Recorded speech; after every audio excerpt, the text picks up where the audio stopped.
Welcome to this video. My name is Kofi and I'm a math teacher, so I will try to solve some questions you may see on your math test. There are some formulas here you may use to solve your math test questions. But the first thing is to understand the concept. So we will try to use some strategies, okay, which will help you to understand how to solve math question. So this question number one, okay, they say Smith borrowed $400 from his brother for 12 months. He agreed to pay simple interest, so that is a key information, okay, simple interest at the annual rate of 5%,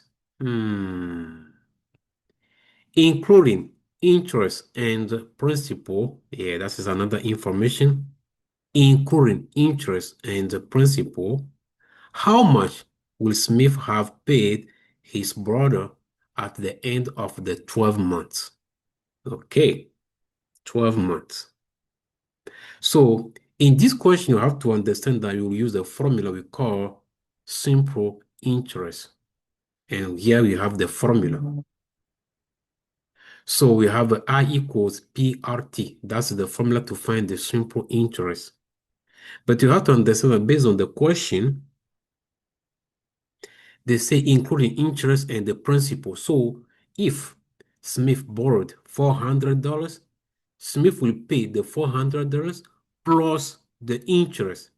So this is telling you that from the four choices, A will never be the correct choice. Yeah.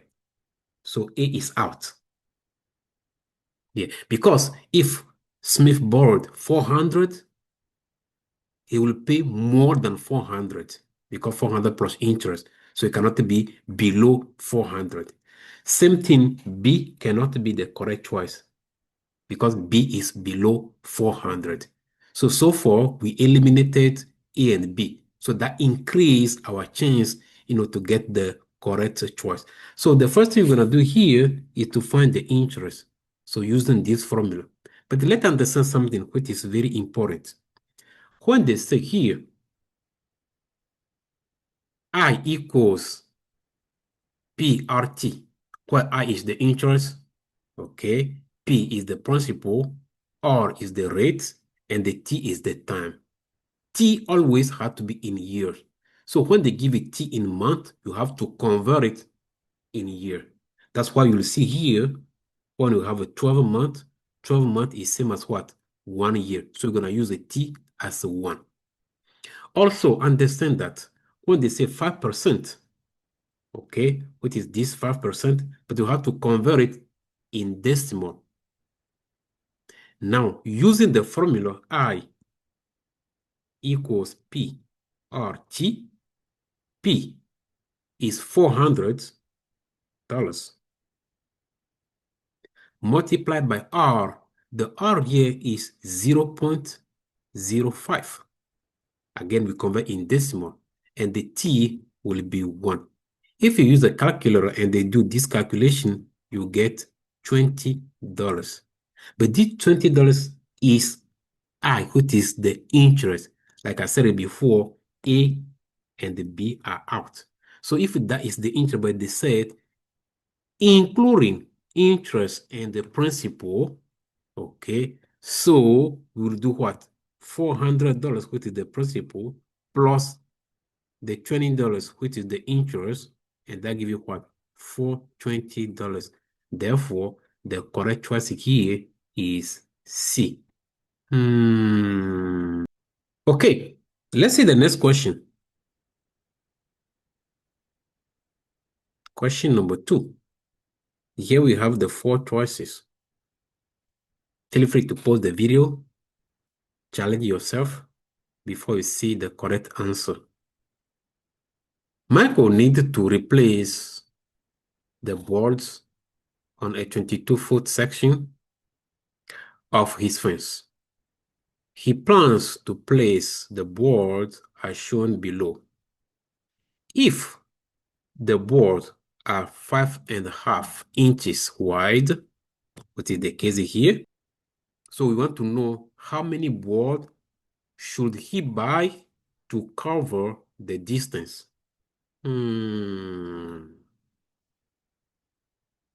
Okay, this question again is tricky. Why? Because they are dealing with two different units. The first unit here, they say 22, okay, foot section, so 22 feet.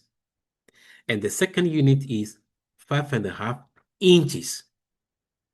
So to do this calculation, we need to convert everything in one unit. Therefore, let's see here. 1 foot is 12 inches. So this is something very important you should remember when you are taking a math test, because we never know. So convert 22 feet into inches, you will get 22 multiplied by 12, which is 264 inches. Now, when we have a 264 inches, but our board, each board is 5.5, do 264 inches divided by 5.5 inches. Yeah.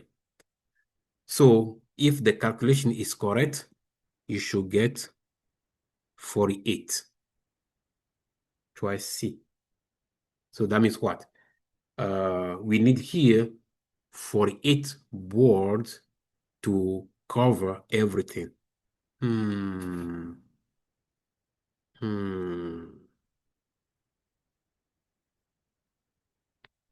Question 3. Again, feel free to pause, the video, challenge yourself before you see the answer. But I can tell you right away that the correct choice here is 12. How? Let's check. In the computer spreadsheet below, okay, so we have a negative. So the square bracket A1 minus parenthesis A3 minus C3, close the parenthesis, close the bracket, plus B1 times C3. Okay, and they want to know what this is equal to. First of all, understand that we use a spreadsheet, okay, when we are using Microsoft Excel or we are using Google Sheets, okay? So A, B, C here represent the name of the column, okay? And 1, 2, 3, or whatever represent the rows.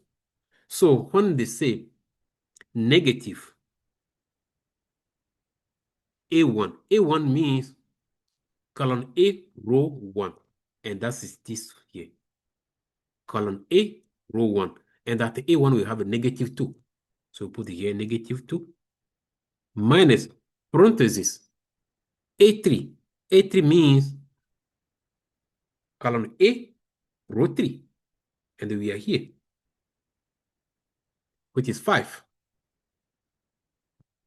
Minus C3, column C, row 3. And we are here. And it's -1. So we are doing 5 minus -1. That will turn to +1. Again, repeat. We have a 5 minus -1. And that will turn to 5 plus 1. When the two negative signs are together, that becomes, positive. Okay, we continue. Plus B1.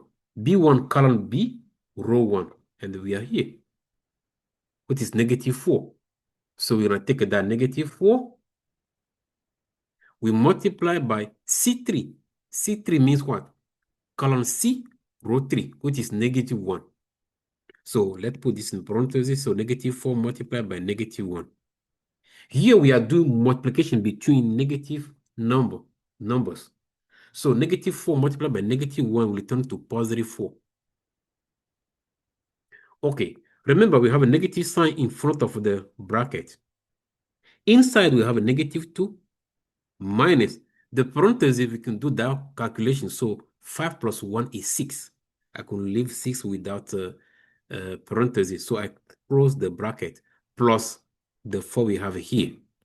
Okay, now inside the bracket, the square bracket, we have a -2 minus 6. Negative 2 minus 6 means we are adding 2 to 6. We get the 8, and we keep the negative sign. When you have a negative number minus another number, that means what you are adding the two numbers, and you keep the negative sign. Okay, and we have here plus 4. Now look what's going to happen. So negative, negative, this negative and this negative will return to positive. So I have positive 8 plus 4, and the final answer is 12, which is C. Okay, understand that it's very important, it's very important to be familiar with this kind of question, because if you don't know the meaning of those A, B, C, and the 1, 2, 3, okay, that can penalize you for solving the question correctly. The next question, question number 4. The graph of the equation y equals negative 3 over 4x plus 1 is a line that passes through point C and the D on the coordinate plane.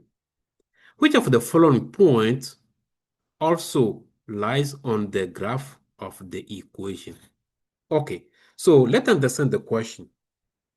You see here we have that line passes through these 2 points, so C and D. And we have four different points here. And they want to know which point also lies, okay, on the line, which point is on the line. Understand a question like this means what? 3 points will not be on the line. So only 1 point will be on the line. So we want to know which one is that. So let's check one by one. If we take the first point, they say 3, 1. 3, 1 means the x value of the point is 3 and the y value is 1. So if I want to plot that point, I will be somewhere here. Okay. The x value is 3, and the 3 is here. And the y value is 1. The 1 is here. So this red point has x coordinate 3 and the y coordinate 1. So it's not on the line. So it's out. Okay. I will skip 2 because the correct choice is 2, but I will skip 2 for a moment. 3. We have a 5, 3. 5, 3, if I want to plot at that point, I will be somewhere here. 1, 2, 3, 4, 5. 1, 2, 3. That's my second point.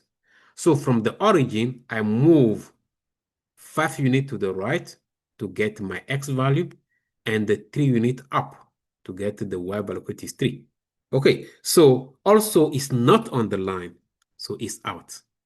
I have all these 1, 3, 1, 3, and 4 point, okay, out of the line. So that means what the correct choice will be 2. Okay, but how you can know? So they say 8, negative 5. Look, to plot 8, negative 5, I have to move from the origin 8 units to the right and the 5 units down. So I don't have enough space. But again, based on the way we have this graph, yes, that will be the one will be on the line because the other 3 are out. But another way to solve this question, remember I said that we're going to use a different strategy. Okay, another way to solve this question is what? When you have the equation y equals, okay, negative 3 over 4x plus 1. If a point is on the line, the coordinate of the point will satisfy the equation. Satisfy the equation here means what? If you replace the y of the equation by the y value of the point, like here we know that the correct choice is 8, negative 5, right? Which is choice 2. So when we have 8, negative 5, the x value is 8 and the y value is negative 5. So I will replace the y here by negative 5. I replace the x by what? 8. Okay. And I will solve this to see if I will get the same value from left to right. So on the left side, I have negative 5. Now on the right side, we're going to do negative 3 over 4 multiplied by 8. So you have to understand that negative 3 multiplied by 4 is negative 24. Negative 24 divided by 4 is negative 6. That negative 6 plus 1. So negative 6 plus 1 is negative 5. So therefore, negative 5 is equal to negative 5. Because I have that with choice 2, so 8 comma negative 5, this confirms that the correct choice is 2.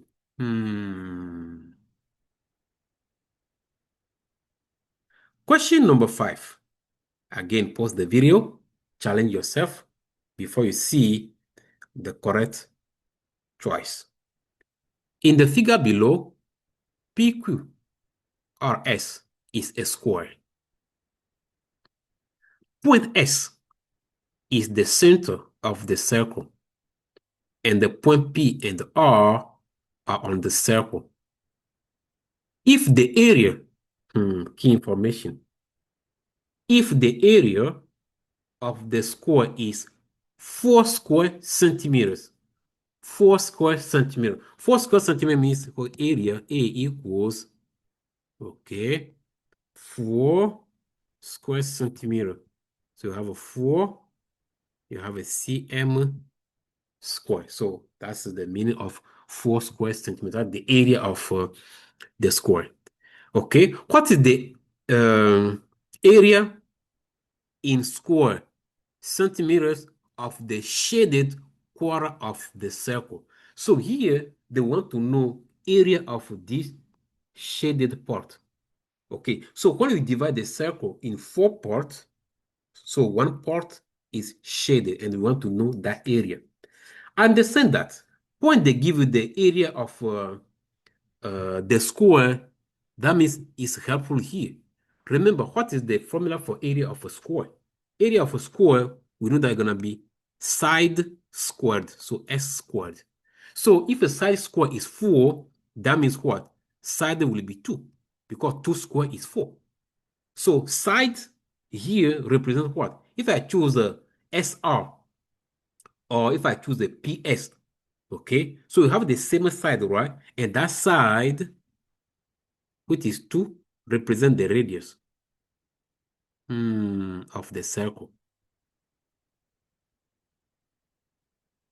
That represents the radius of the circle. Yes, that represents the radius of the circle. So let's see here what's going to happen. They ask you to find the area of the circle now, the shaded part. To do that, we need to know the area of the circle, the entire circle, and we're going to divide by 4. Why are we going to divide by 4? We're going to divide by 4 because the shaded part is a quarter. Quarter means divided by 4. So 1/4 of that. But what is the formula, okay, of area of a circle? If it's a circle, the area will be pi r squared. Okay, pi, okay, we'll use the 3.14 for the calculation, but in this question, we don't need to replace pi by 3.14.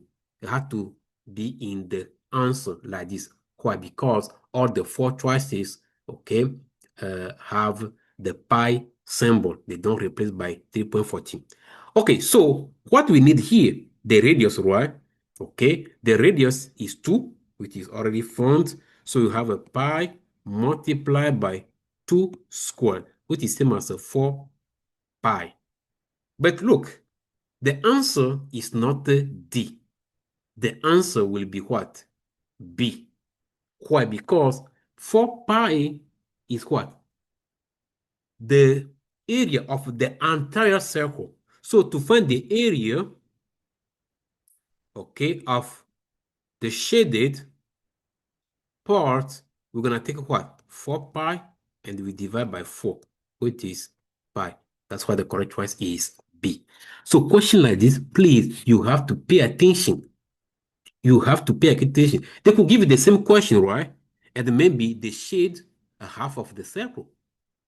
If they shade the half of the circle, suppose you have something like this. Okay, if they shade the half of the circle, that means what? After you find the area of the circle, you're gonna divide for the entire circle, you divide now by 2. Or maybe the shade, okay, 3/4, okay, of the circle. In that case, After you find the area for the entire circle, you divide by 4 and you multiply by 3. Divide by 4 to find for 1/4, and you multiply by 3 to find for the 3 shaded, quarters. Okay, we continue. Question number 6. The question itself, looks like something complicated because we see fractions, okay, on a fraction. But understand that is something, simple. How? Let's solve it. Okay, first of all, we'll try to work from inside. We'll try to work from inside, okay? And then from inside, look, we have this here.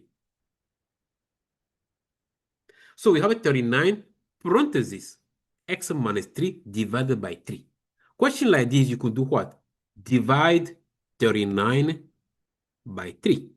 And 39 divided by 3 give you 13. So I'm going to rewrite this as what? Parentheses, 13, parentheses, x minus 3, close, close, plus 39, everything divided by 13. Yeah. Okay. Do you know that this is same as 13 parentheses x minus 3 plus 39, everything divided by 13. Now we'll try to distribute 13 to everything inside the parentheses. Every time you see a number, okay, attached to parentheses, that means it's a multiplication. So if you distribute, you get a 13x minus that minus here, okay, minus 39 plus 39, everything divided by 13. We continue. In the numerator here, yeah, we can simplify negative 39 and the 39, so cancel out. What left? We have a 13x over 13. And yes, we're going to cancel out 13, 13, and the answer is just x. And the correct choice is A. You see, the question looks complicated, but if you take it piece by piece, you'll see that it's simple. Okay, we continue. Question number 7. Again, challenge yourself, okay, before you see my answer. Jar 1 and the jar 2 each contain half cup of water. Okay, so suppose we have a 2 jar, okay, I don't know, so let's just draw something, okay. So we have here half of cup, and the same thing here, half of cup of water. If 1/4 of the water in jar 1 is poured into jar 2, how much water is now in jar 2? If, that is a key information, 1/4 of the water in jar 1. In jar 1, we have 1/2 cup of water. So now when they say 1/4 or a quarter of, that of here means multiplication. So let's find what that means, 1/4 of that half cup. So you take a 1/4, you multiply this by half. And the multiplication between fractions, you multiply the numerator, you multiply the denominator. So multiply the numerators, you get to 1. Multiply the denominators, you get to 8. Okay, so you get 1/8 cup of water. So what they are taking here, they are taking 1/8 cup of water and will add it to jar 2. So we're going to take a half plus 1/8. Understand that to add the two fractions, okay, you could use a calculator to do that. But if you want to do it without a calculator, you will do what? Make sure you get the same denominator. And to get the same denominator here means we can multiply the numerator by 4, multiply the denominator by 4. So this is similar to say we have a 4 over 8. And yes, 4 over 8 is same as 1 over 2. If you divide 4 by 8, you get a 0.5. If you get 1 over 2, you get a 0.5. So 4 over 8 plus 1 over 8. Now the two fractions have the same denominator. So we can add the numerators. You get the 5 out of 8. Please, when you are adding fractions, do not add the denominators. First of all, try to get the same denominators and then do the operation for the numerators. So we have a 5 cup of water, and the correct choice here is C. Yeah, this is a challenging question, but it's very important to solve a question like this because probably you'll get something similar on your real GED test. Okay. Question number 8. Hmm. A scientist measures the outside temperature at noon each day over a 3-day period. So that means what? On Saturday, the temperature is 1, like here. On Sunday is 2, and Monday, -4. Okay, that's it. What was the median? That's the key information. Median temperature on these 3 days. Place X, okay, on the number line below to represent your answer. So after you find the median, now you're gonna place X or cross, okay, on that number, on the number line. Okay, understand that the formula here for median is very important to know what that means, median. Okay, median. So we need to put all the numbers in a row from lowest to greatest. That means what? We need to arrange the numbers here. And if you arrange the numbers, okay, -4 place will come first. After that, 1 will come and 2. So from lowest to the highest, we have a -4, 1, and 2. Now, the one in the middle is the median.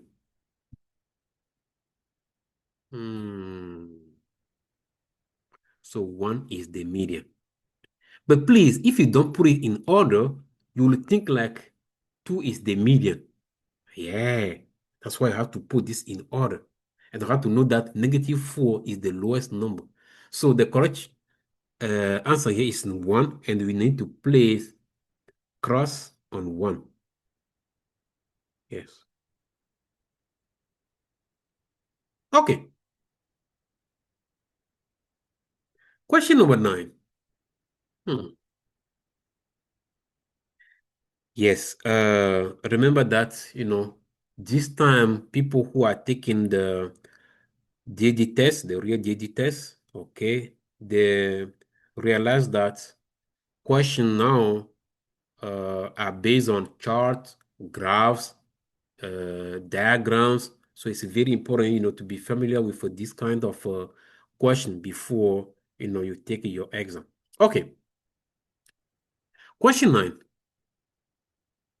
Evening ticket to a play are $24.50 each. Afternoon tickets are $19 each.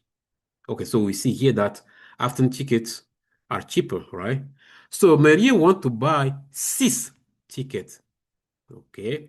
Now they say arrange the terms from the options below. They are talking about this option. Okay.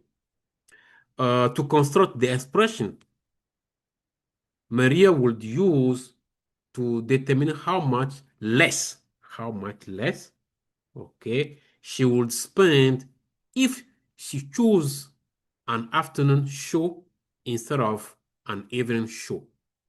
So you do not need to use all of the terms. Okay. So here, let's see what the terms we have.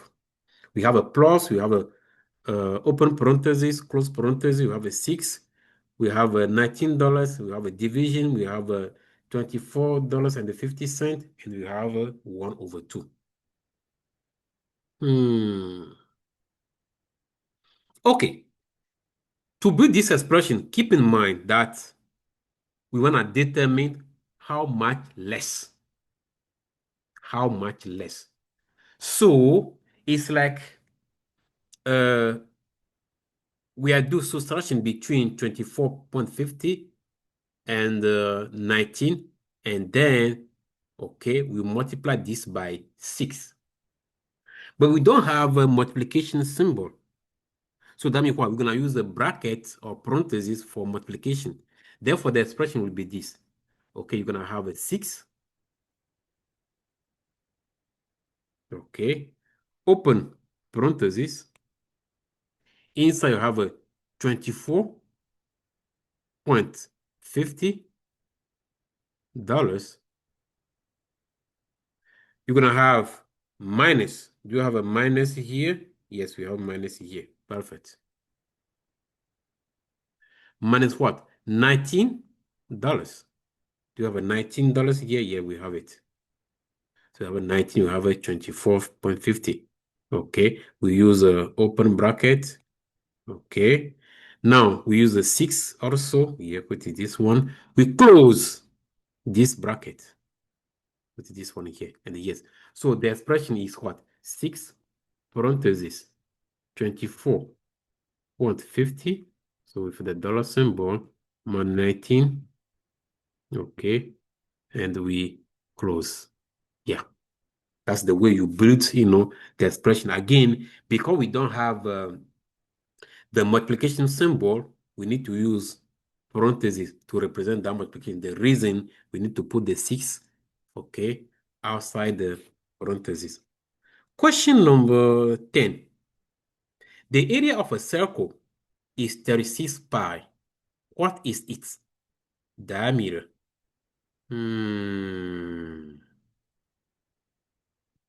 Let's say the circle is like this. We have a center, okay, and they give you the area for the circle, put it 36 pi. Okay, they ask for diameter.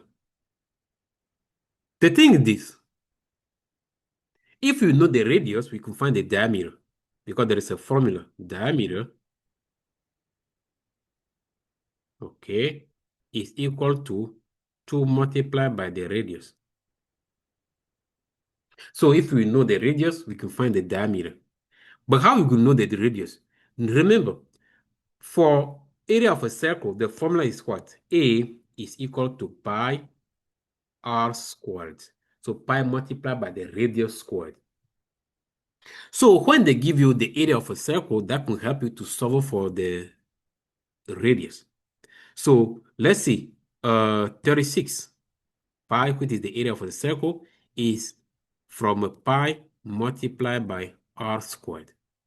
So this is telling you that if you divide both sides by pi, you're going to get 36 is equal to r squared.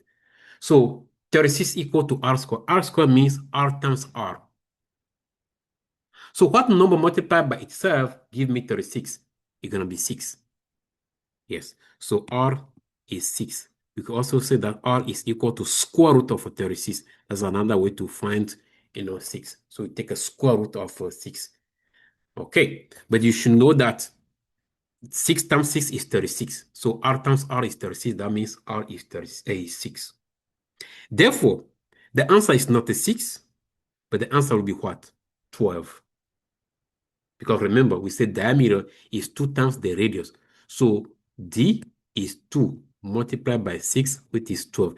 It's not 6 pi, it's not a 6, but it's 12. And it's also not 12 pi, it has to be just 12. Okay, so the correct choice here is C. Question 11.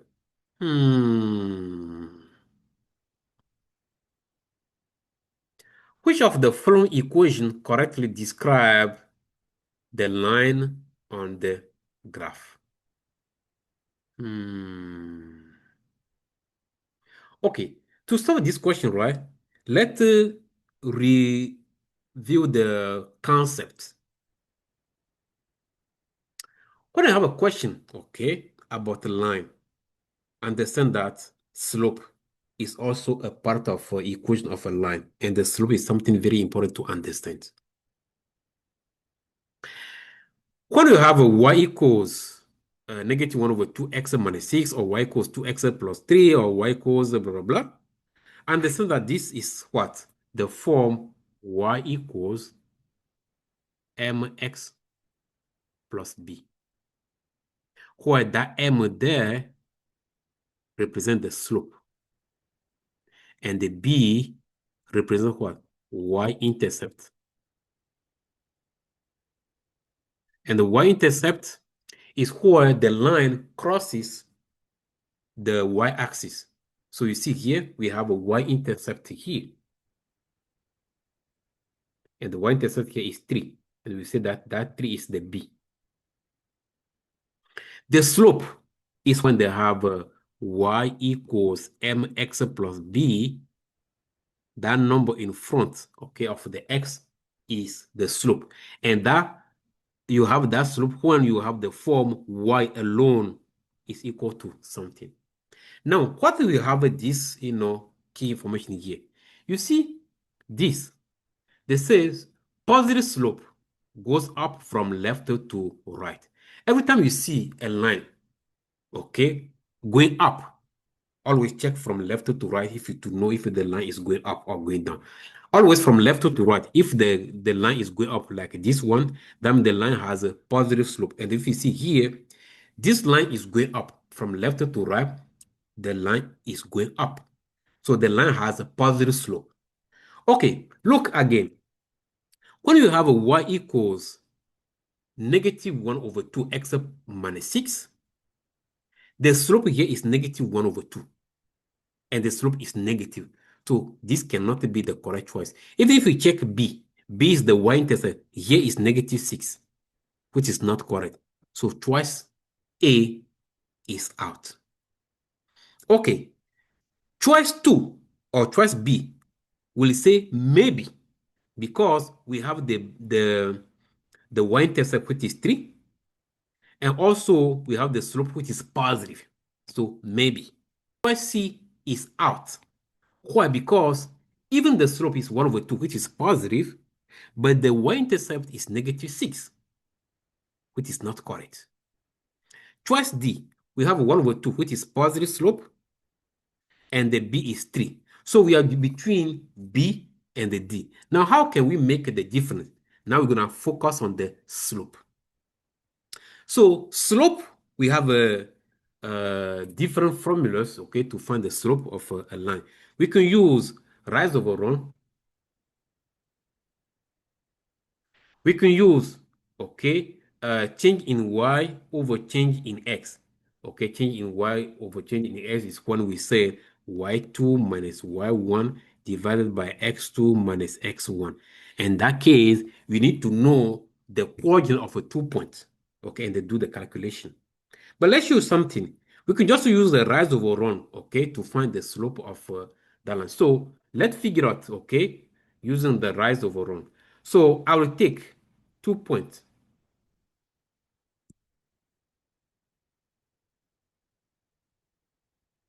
I have a red point and I have a black point on the line.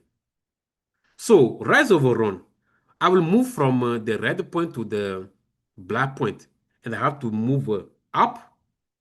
And if I have to move up, we'll move up 1, 2, 3 units. Before you reach the same level of for the black point, you go up 3 units. Up 3 here means positive 3. And the run, okay? So from here, I move to the right, okay? 1, 2, 3, 4, 5, and 6. So if you check correctly, you move up 3 and right 6, positive 6, because it's right. And yes, you have a 3 over 6, we can reduce this to get 1 over 2. How we reduce that? You divide the 3 by 3. Same time, you divide 6 by 3. So you get 1 over 2. Therefore, the correct choice here is D. Hmm. Hmm. Hmm.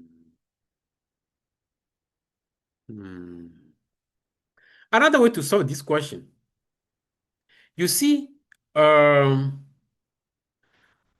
you have the line, let me show you something,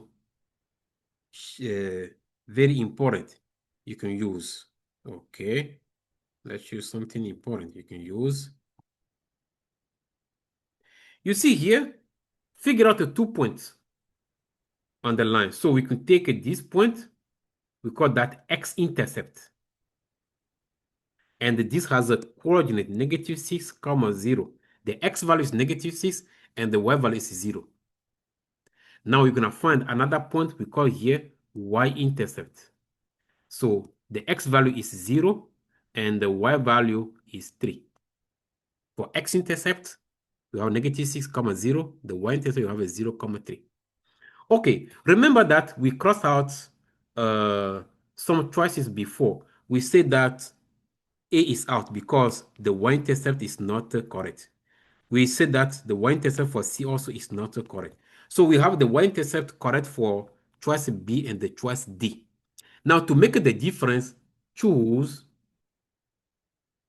the x-intercept equal to -6, 0. Now check with a choice B. Choice B, we have a y equals 2x plus 3. So plug -6 into x. That will be 2 multiplied by -6 plus 3. We do that calculation, okay? Do we get a 0 for the y? Because what we have here represents x and the y. Can we say that 0 is equal to 2 multiplied by -6 plus 3? No, doesn't work.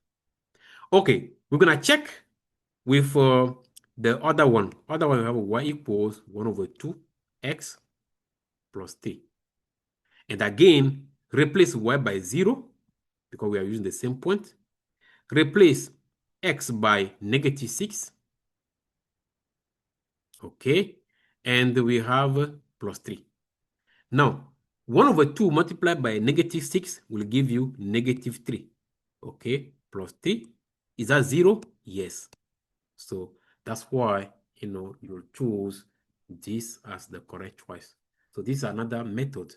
And in math, we have many strategies, okay, to solve math question. Question number 12. Again, pause the video, challenge yourself before you continue. What is the sixth term, okay, in the sequence below? So sequence here means what we have a list of numbers, okay? They arrange this. And there is a missing number. So the term, each number represents a term. So we have the first term, which is 1. The second term is 3. The third is 7. The fourth is 15. The fifth is 31. And the sixth is missing. Okay, so when you have a question like this, to solve it, you have to understand that everything here is like a pattern. So you have to figure out the pattern. The pattern here means what? The connection, okay? The link, the relationship between the numbers. Okay, from 1 to 3, 3 to 7, 7 to 15, 15 to 31, 31 to missing number and missing number to 127. There is a relationship here. If you figure out that relationship, that will help you to find the missing number. Okay, we can see that from 1 to 3 is like the add 2. So 1 plus 2 give you 3. From 3 to 7, if you add the 2 to 3, you will not get 7. But what you're going to add is 4. Add the 4 to 3, you get a 7. If you add the 2 to 7, it's not a 15. You add the 4 to 7, it's not 15. What added to 7 will give you 15? It's going to be 8. Hmm.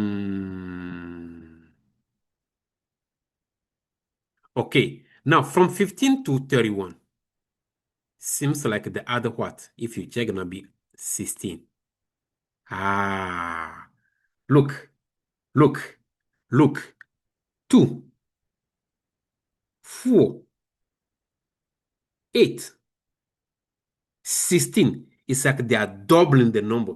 So you double 2, you get a 4. You double 4, you get 8. You double 8, you get a 16. So this time we need to double 16, which is 32. And what is 32 added to 31? It's going to be 63. Hmm. So this is telling me that the correct choice is B. But let's check something. If that is the key, what will be the double of 32? It's going to be 64. So that means what? If I take a 63, I add a 64, I should get 127. Yes, that is true. So that confirms the rule. So understand that when you have a question about a sequence, okay, here, okay, we see that they are adding something, but it's not going to be always the the same idea to adding. No, sometimes maybe they are subtracting. Sometimes maybe it's they are multiplying by something. Sometimes it be like a dividing by something, or they raise it to a power. So it depends. But again, you have to check all the possibilities to see which one, okay, best describe the sequence. Okay, you can see in my past videos, I solve different questions like this. Question 13. Hmm. Again, challenging yourself. But I can tell you that the correct choice here is D. How? Okay, this question you see is about the function, and that's the function given here. So if you read the question, you'll see that they describe everything.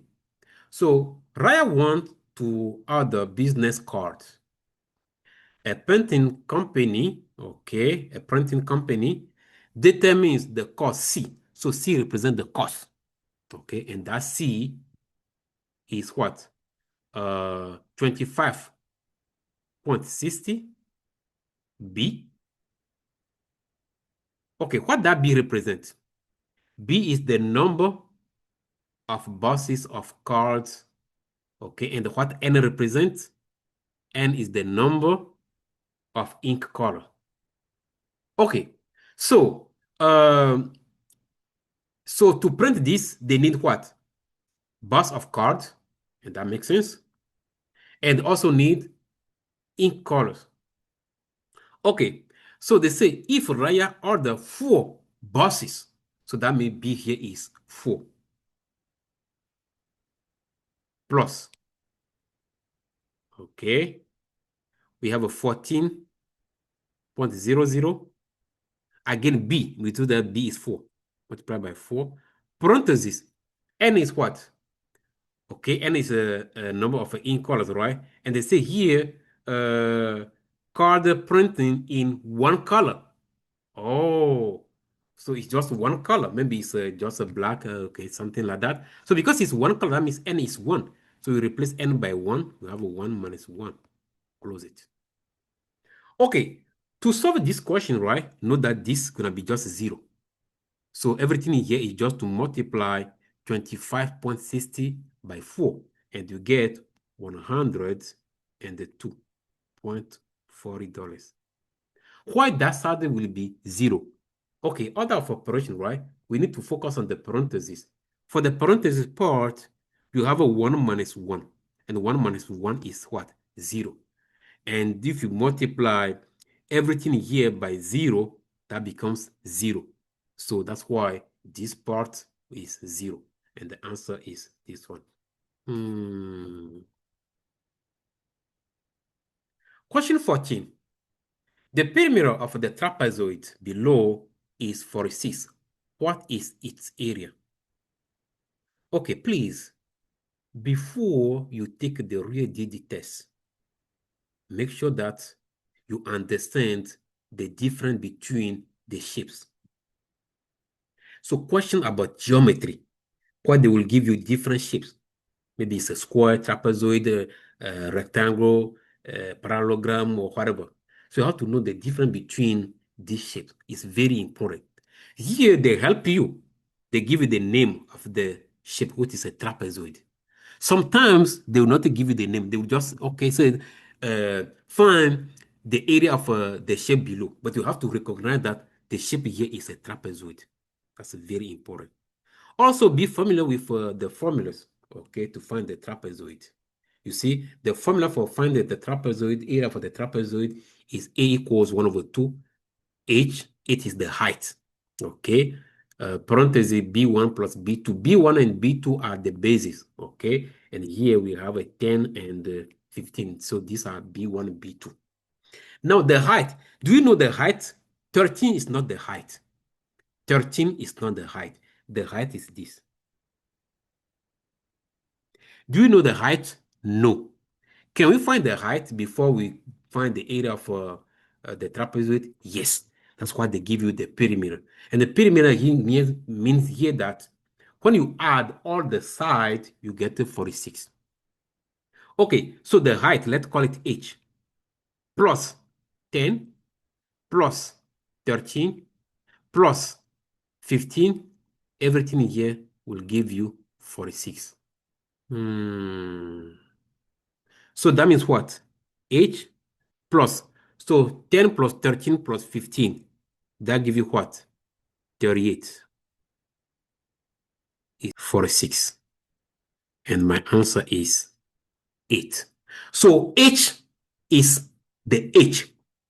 8 is H. 8 is not the answer. Now, how can we find, and you see, they trick you. They put A as 8, but no, the answer is not 8 because they ask here to find what? The area of a trapezoid. So area of a trapezoid, we say that this is 1 over 2 times the height times B1 plus B2. So if you replace, we have 1 over 2 multiplied by 8 multiplied by B1 is 10 plus B2 is 15. So we don't need 13 here, okay? We don't need 13. 13, the trick you will see like, think like it's the height. No, it's not the height. Now, if you do this calculation, okay, with calculator or even with your head, 1.5 multiplied by 8 is same as 8 divided by 2, which is 4. Multiplied by, you have it here, 25. And the answer here is 100. The correct choice is B.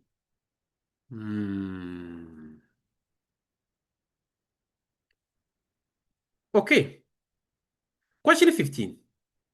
Simplify the expression. Yeah. Please, question like this is very important because you have to know how to deal with the negative sign, this negative sign here. Okay, we're going to rewrite the expression. So you have a 6x to the fourth power plus 7x plus 5x cubed. Understand that, you see, they try to confuse you here. They don't put this in order, okay, based on the exponent. Okay, if you want to put it in order, you have to get 6x to the fourth power plus 5x to the third power plus 7x. Okay, now they say minus. Okay, and I have in the parentheses 4x to the fourth power. So that minus hit the 4x to the fourth power. You have 4x to the fourth power. The same minus will hit the negative sign inside. Okay, so we call this what? Distributive rule or property. So you distribute the negative sign inside of what you have in the parentheses. So that will turn to positive. Okay, so plus 2x to the third power. And the same negative sign will hit this positive sign to turn to negative. So minus 3x. So to rewrite, you're going to have a minus 4x to the fourth power. Okay, plus 2x to the third power minus 3x. Now we need to do something what is we call combine like terms. Combine like terms. Okay. So the same terms. Okay, so if you see here, 6x to the fourth power and the negative 4x to the fourth power are like terms. So combine like terms here means what? We're gonna keep x to the fourth power and we do 6 minus 4, which is 2. So that gives you 2x to the fourth power. We continue. We have a 5x cubed and the 2x cubed. They're also like terms. So both are positive. So we add the 5 to 2, we get a 7. And we keep x cubed. We continue. We have a 7x left. We have a negative 3x. You combine this, which is similar to do 7 minus 3. And the correct choice here is B.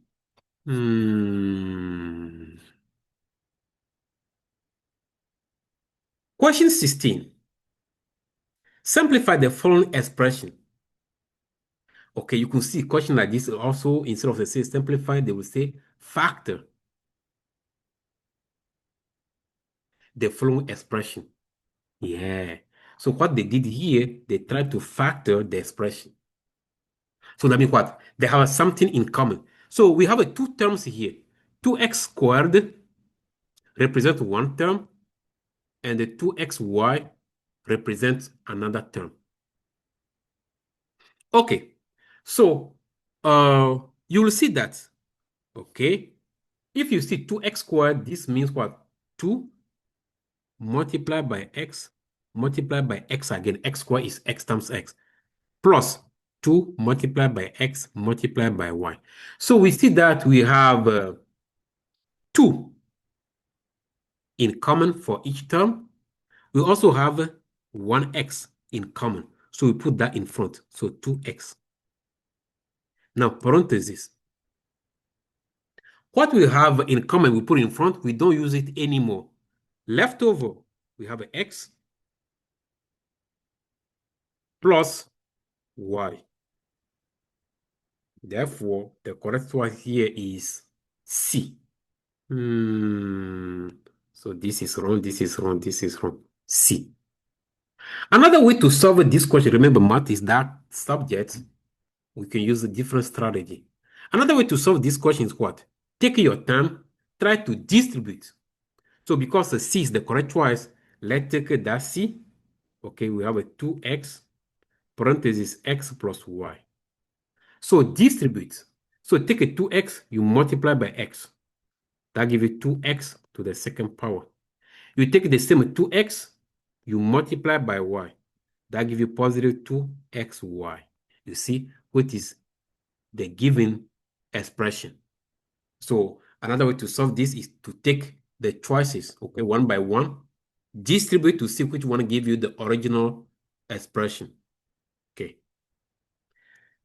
The next question. Question 17. Yes, a shape again. Remember, I said that it's very important to solve question with a shape, a diagram, chart, whatever. Okay, because question now you'll see on the real GED, okay, test have graphs or charts or shapes and so on. Okay, in the quadrilateral ABCD, which is the thing we have here, side AB is parallel to side CD. Side AD and the BC are not parallel. Okay, what is the area of the figure to the nearest square centimeter? Okay, so that square centimeter means the unit you're gonna use. Okay, gonna be cm, the second power. So we want to find the area of this. Remember, I said before that before you take your math test, know the difference between the shapes. So here they just say quadrilateral. But what kind of a quadrilateral is this? Is it a square? Is it a triangle? Is it a trapezoid? Is it a rhombus? Okay, so you have to know the name of the shape before you use the appropriate formula. And yes, Here, if you see the shape, is what? Is a trapezoid. Yeah. So look, if I turn it like this, let's see if it's possible to turn in. Okay. Perfect. You see? Yes. It's a trapezoid. Yes. It's a trapezoid, but they make it like this, yes, to confuse you. Okay, so as a trapezoid, what they ask you to do here? They ask you to find the area, right? What is the area? Formula is this. A is equal to 1 over 2 multiplied by h multiplied by base 1 plus base 2. Okay, so let's replace 1 over 2 multiplied by the height is what we have here. Yeah, that's the height. Again, remember the way, I turned this before. So if I do this, you see the height is what we are seeing in dotted line. Okay, so it's 2.5.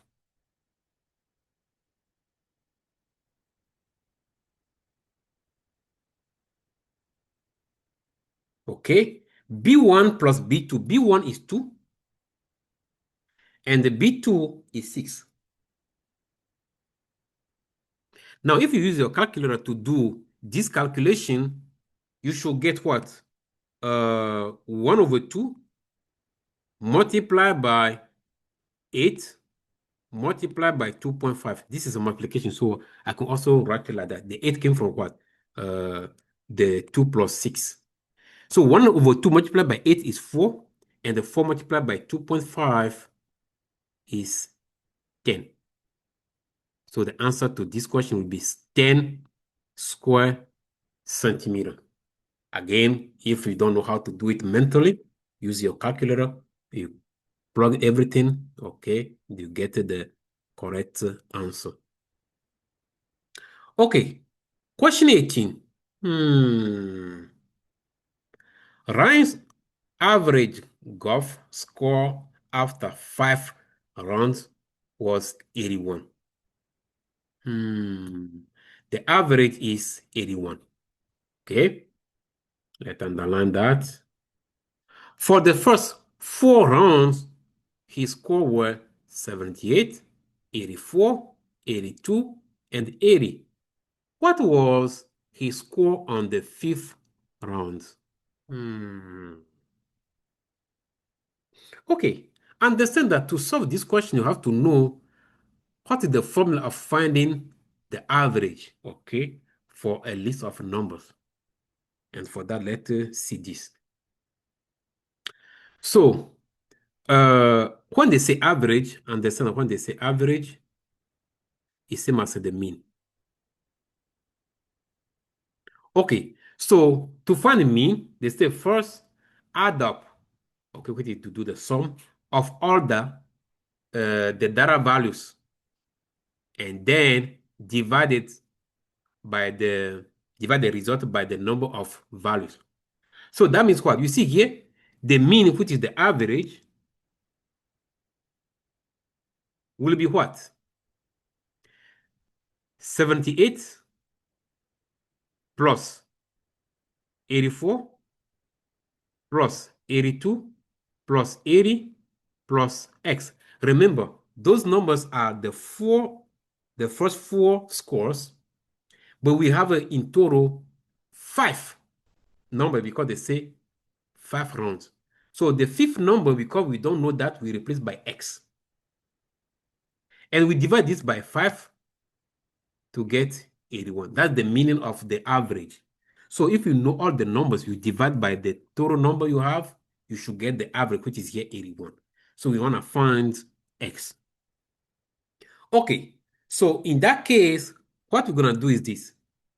We're going to solve the top. The top, 78 plus blah, blah, blah, plus all these will give you what? 324 plus x, okay, over 5 equals 81.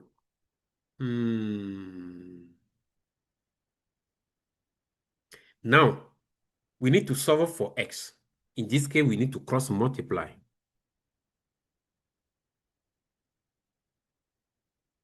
So that 81 is like 81 over 1.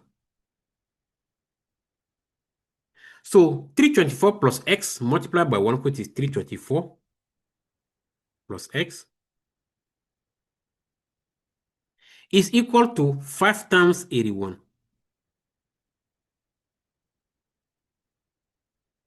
Okay, 5 times 81 give you what? 405. So 324 plus x is that. To solve for x, we're going to do 405 minus 324. And the answer will be 81. Yeah. So the fifth number, that is a coincidence, it's a coincidence, but understand that the fifth number will also be 81 before the average give you 81. Yeah. So that means what? If you replace x by 81 and you do the calculation, you add all this and divide by 5, you get 81. But if it's not 81, you not get the average as 81. We continue. Question 19. This is an inequality. They say match each inequality to the appropriate graph. So here they give you the inequality. Okay, what they mean by inequality is what we have here. And what they mean by graph is what we have here.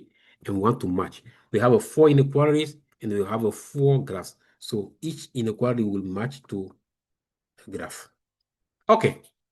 Understand sometimes, you could see they will give you maybe the inequality and ask you to choose one inequality and ask you to choose the correct graph.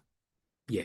So it's also possible like that. Or maybe they give you the graph and ask you to write the inequality. So you'll see questions like this, okay, from my past videos. Okay.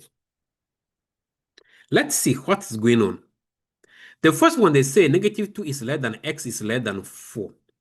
Understand that the black arrow or arrows represent here, okay, the solution. And that solution is represented by x.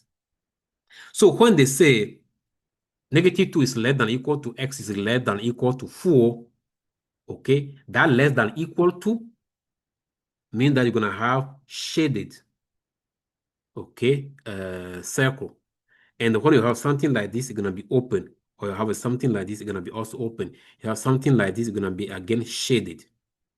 Okay, so that can help you to know, okay, what will be the choice or probably the choice. Okay, now let's see what is going on. For the first choice, we know that x is between negative 2 and the 4. Negative 2 and the 4, right? So negative 2 and the 4 mean that negative 2 is shaded and the 4 also is shaded. So it's going to be C. Yeah. So any value between negative 2 and the 4 works for C or that choice. Yeah. That's the way to understand. And you see that they shaded the circle at negative 2 and also at 4. Now, if you see choice 2, they say x is less than or equal to negative 2. So that means what? At negative 2, they have to shade, but you have two choices here. A and the D are shaded at negative 2. But they say less than. Okay, less than also have to be smaller than negative 2. So smaller than negative 2 means the arrow has to point, okay, to the left side of negative 2. So this is telling you that probably going to be for A. Okay, and yes, if you see, they said, or x is greater than 4. So that means what? At the 4 is open, which is the case here, and it's going to the right side. So any number more than 4, okay, is there. Now I have two choices left. Number 3, negative 2 is greater than x. Okay, or 4 is less than or equal to x. Okay, understand that we already use A, we already use C. And then when they say again here, -2 is greater than x, which is same as what? X is less than -2. Yeah. Okay. So it's gonna be choice B. And they say 4 is also less than or equal to x. So at the 4, they shade it, which is the case here. And they say 4 is less than or equal to x. Do you know any number, okay, such that 4 is less than or equal to that number?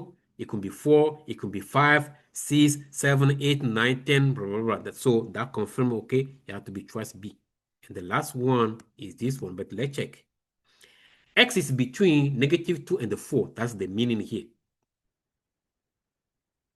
And because x is between -2 and the 4, but at -2 is shaded, which is the case here, at the 4 is open, which is the case here, and the yes is between.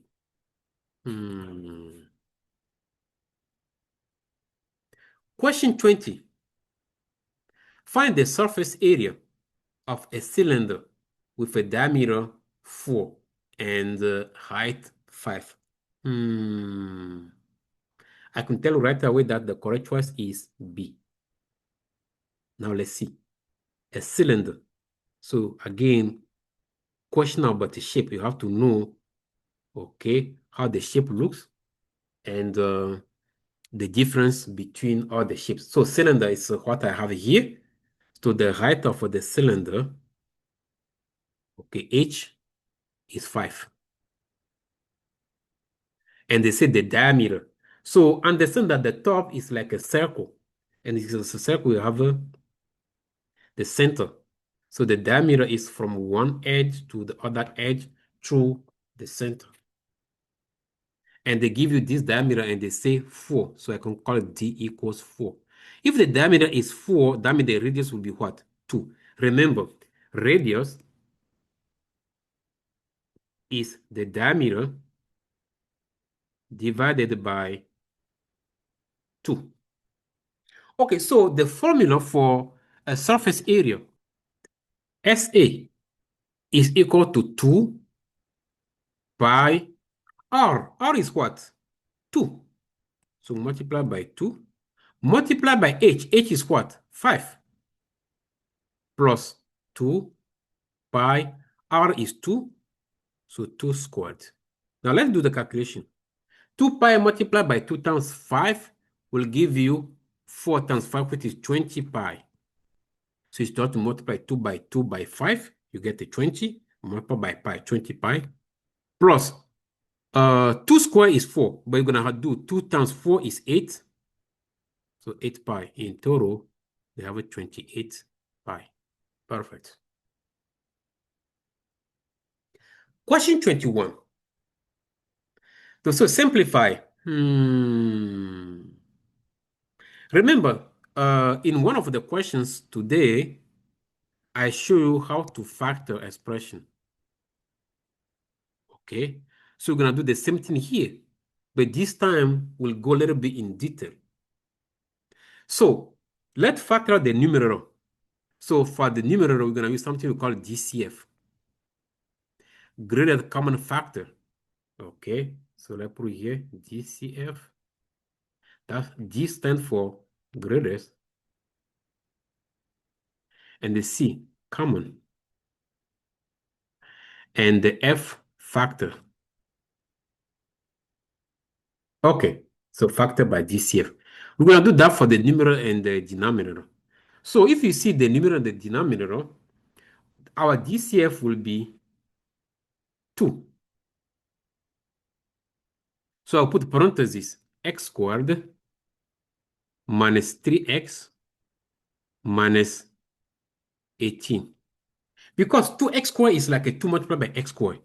Negative 6x is like a 2 multiplied by negative 3x. And negative 36 is like a 2 multiplied by negative 18. So 2 is a common factor. Because in each term, we can break it down to have a 2 as a common factor. Same thing for the bottom. 2x is like a 2 multiplied by x. And the 12 is like 2 times 6. So you can have this as a 2 parentheses x minus 6. And first of all, we can cancel out this. It's not done. We need to go further, which is again to factor out the numerator. The denominator, that's it. There is nothing to do yet with the denominator, but we can factor out the numerator. Understand that if you see all these choices, okay, uh, there is no choice as a fraction. So that means what we need to go further to do something to cancel out the x minus 6 to get, the answer with no fractions. And they trick you, D will not be the correct choice. They just took the numerator for the answer. No, we need to understand it. Okay, how can we factor out the numerator here? This time we're going to use the AC method. Okay, so look, the x squared is like 1x squared minus 3x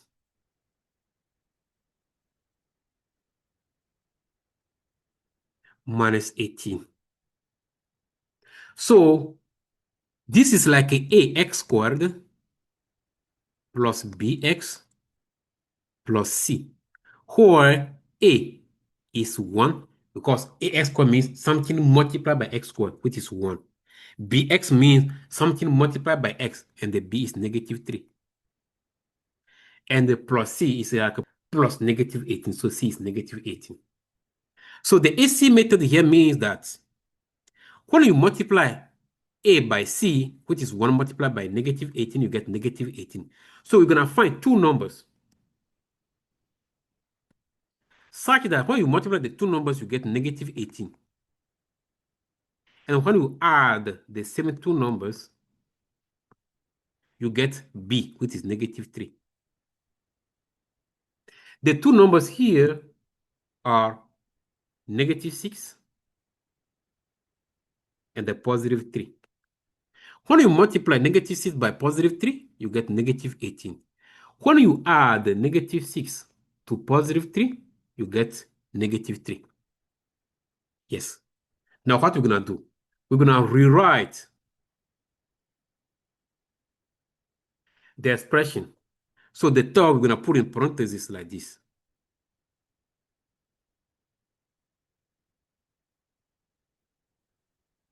So the two numbers we just found, we place down here. So the first number, we can place it here. The second number is positive 3. Now what we see? Same thing, x minus 6, x minus 6 from the top and the bottom. So we can just cross out x minus 6 by this x minus 6. And the answer is x plus 3. The correct choice is C. Yeah, yeah, yeah. This is very important. You have to know how to factor expression using GCF or using AC method. Even we have also difference of a perfect square. Yeah, you see this in another video. Okay, we continue. Question 22. A pole, okay, is supported by a cable. So the pole is what we have here. Is supported by a cable, and this is the cable here. Okay, as shown. The cable is attached to the ground. Yeah, that's the ground we have here. 9 feet from the base. Exactly. And it's attached to the pole 12 feet above the ground, which is what we have here. Which of the following statements is correct? They say the cable is 12 feet long, blah, blah, blah. So the cable is what you have here. So pretty much they ask you to calculate, the length of the cable. To solve this question, let's, do a quick review with you. The shape here is related to a right triangle. That's a right triangle, right? So I have the right triangle here. So when we have a right triangle, we call this side the legs. And the other side, we call it the hypotenuse. Okay, so how to recognize this? The right angle is when you have a little square, okay, located um, in one angle. So the two legs form that right angle, that little square called right angle. So always when you have, suppose I have something like this, okay, so my legs will be here. I have one leg, I have another leg here. So this side will be the hypotenuse. Okay, so the right angle is formed by the two legs, and the other side is the hypotenuse. They also call it, the longest side. Okay, and that's the side facing, okay, the right angle, and that's why they made the arrow to represent that side. Okay, so question like this, there is a formula, and the name of the formula is what? The Pythagorean theorem. And you have a squared plus b squared equals c squared. C is always, the hypotenuse. So when you have the right triangle, the first thing to do is to locate the C. A and B doesn't matter which one you call A, which one you call B. We can call this one A, we can call this one B. No problem. We're going to get the same answer. But C is always the hypotenuse, which is the longest side, which is that side. Okay, so the cable here, the cable is the hypotenuse for the right triangle we have there. And to find that, we're going to use a squared plus b squared equals c squared. So this is telling me that I will take a 12 squared plus b is 9. 9 squared equals c squared, which we don't know yet. Please, 12 squared is not a 24. 12 squared means what? 12 times 12, which will be 144. 9 squared is not 18, but it's going to be 81, which is what? 9 times 9 is equal to c squared. If you add this, you get 225 is equal to c squared. You see, in the choices, we have a 225, which is choice C, but no, it's not the correct choice. Because c squared is 225. This is not yet a c. But do you know any number squared give you 225? To figure out that, you're going to say c is equal to square root of 225. If you plug in with your calculator, you're going to get 15. So C is 15. And yes, the correct choice is D. Yeah, yeah. Now, there is something, I can teach you quick, which will be so helpful if you understand it. So when you have a right triangle, right? Okay. Suppose you see 3 and you see 4, automatically the other side will be 5. 3, 4, 5. The longest side here is 5. So that's this uh, strategy or key they use to build what you have there.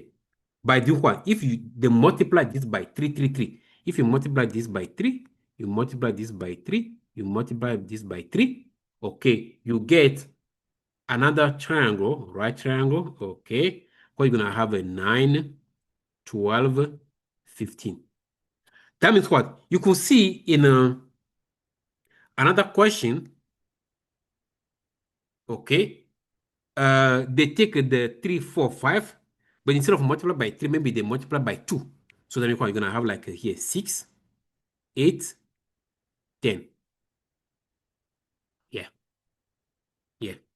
So this is telling you that if you rate 8 squared, 6 squared, you should get 10 squared. 8 squared is 64. 6 squared is 36. And that gives you 100, which is 10 squared. Or you can see a question where instead of multiply this by 2 or 3, they multiply by 4. So 3 multiplied by 4, it will be 12 here. 4 multiplied by 4, 16 here. And the 4 multiplied by 5 will be 20 here. And yes, if you check, it will also be true. Okay, that's just, a tip. Now, question 23, almost done.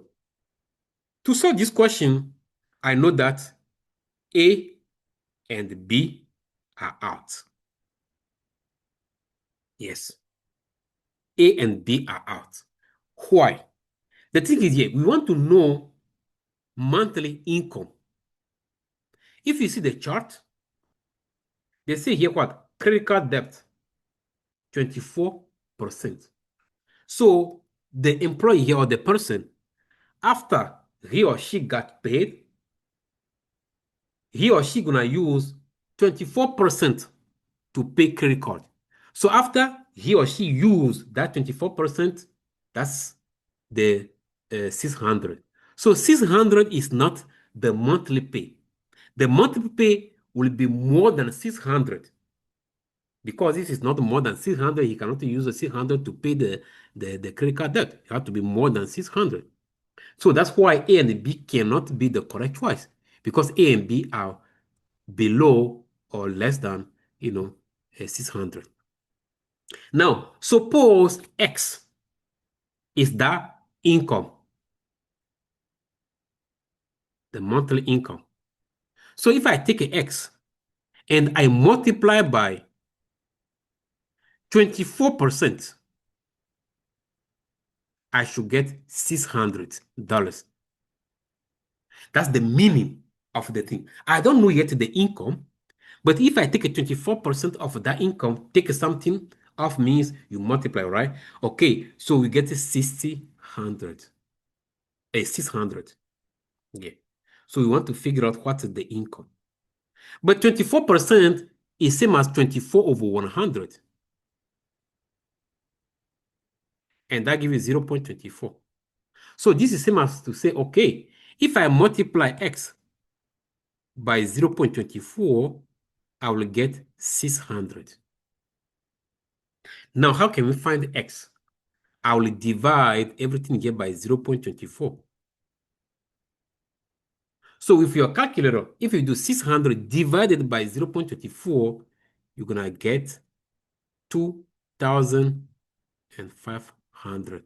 The correct choice is C. Hmm. Yeah. Yeah. Yeah. Yeah. Okay. Question 24. Solve each equation below. Okay, simple, right? Let's see how we're going to solve it. Solve here means we solve for x. So we have an x minus 2 equal to 9. To solve for x, we're going to add the 2. We don't add the 9, but we add the 2. Why we add the 2? To get x alone. So negative 2 and the positive will cancel, so we get x equal to 11. So again, it's to check what number minus 2 give you 9. The number is 11. So you can also do like that. Okay. This side, A, we're going to solve for A. So what number divided by 10 give you 5? Okay. It will be 50. But how will you know? So if you have A divided by 10 is equal to 5, to solve for A, you're going to multiply both sides by 10. That's the way you get rid of a 10. So 10 cross out, and you have A is equal to 50. And yes, if you check 50 divided by 10 is 5. 3y is equal to negative 21. Do you know any number multiplied by 3? Give you negative 21. Yes, that number is negative 7. But again, to solve this, you're going to divide both sides by 3. And 3 will cancel out. So you're going to have a y is equal to negative 21 divided by 3, which is negative 7. The last one, we have a 14 plus m equals 6. To solve for m, we're going to subtract 14 on both sides. So you're going to see m is equal to 6 minus 14. And yes, 6 minus 14 is negative 8. Yeah. 14 is more than 6. So if you want to do 6 minus 14, it has to be negative answer. Yeah. Okay, the last question, okay, for this video, question 25, is a probability. A bag contains 12 red, 3 blue,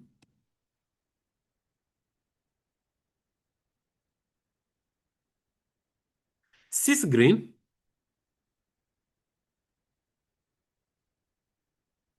and 4 yellow.